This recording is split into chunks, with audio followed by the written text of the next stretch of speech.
Hi everyone. Today I'll be talking about one of the earliest scripts I wrote a couple of years ago that eventually gave way to SketchN'Carve. I needed a way to convert mesh geometry into grease pencil, but because the Blender version didn't exist at the time, I decided to write my own. So the result of that was a little script called Grease Pencil from Mesh, or I call it GP from Mesh. It was just like Blender's Convert to Grease Pencil tool. It has pretty much the same features. The difference is it also has a sharp edge filtering option. Let's say we are working with a cube like this that has a bunch of subdivisions. If I use Blender's Convert to Grease Pencil tool, we'll end up catching every edge. And unfortunately, often this is not the desired result. So if I undo this, and instead if you use GP from Mesh tool, you'll find that all the sharp edges are filtered for. If I turn off the wireframe display, now we have a clean cube with only the sharp edges displayed. If, however, you still want to see all the edges, all you have to do is simply set the edge detection sharpness to 0. You can also control which edges are detected by adjusting edge detection sharpness. Let's say we have a bit more complicated shape and choose GP from Mesh, accept the defaults, turn off the wireframe display. You can naturally change the line thickness, line offset. In addition, you can also add noise. You can control the thickness and the frequency. Electively, you can turn on and off the faces or the lines only.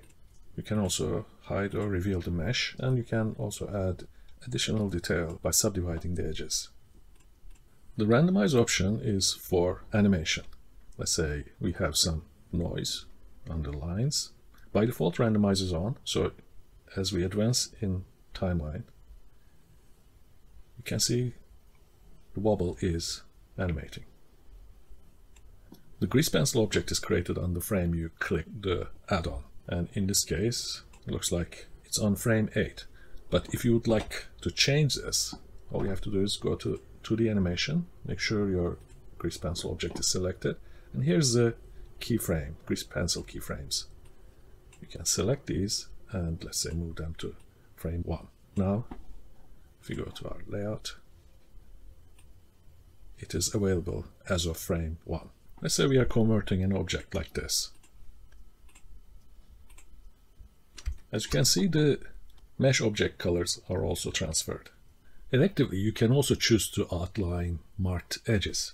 For example, this cylinder has this particular edge marked as sharp, and also we have these other edges with varying degrees of crease values.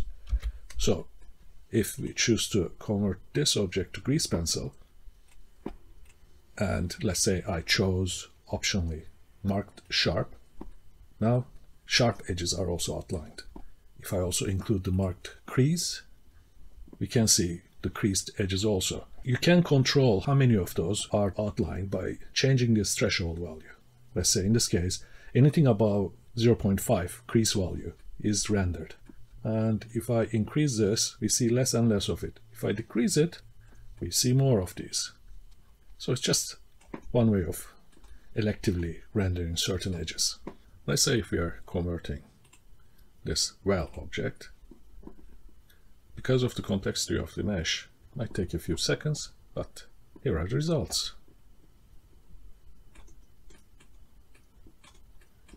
You can also enable or disable the lines or fills by using the grease pencil object's layers. Naturally, the add-on still works with older versions. For example, I have Blender version 281 open at the moment.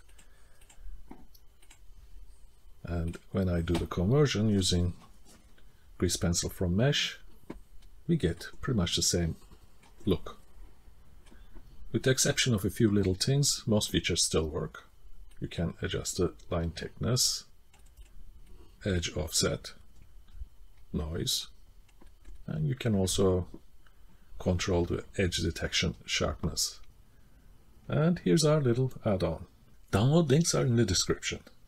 And if you're a SketchN'Carve user, please download the current version again. Enjoy, and thanks for watching.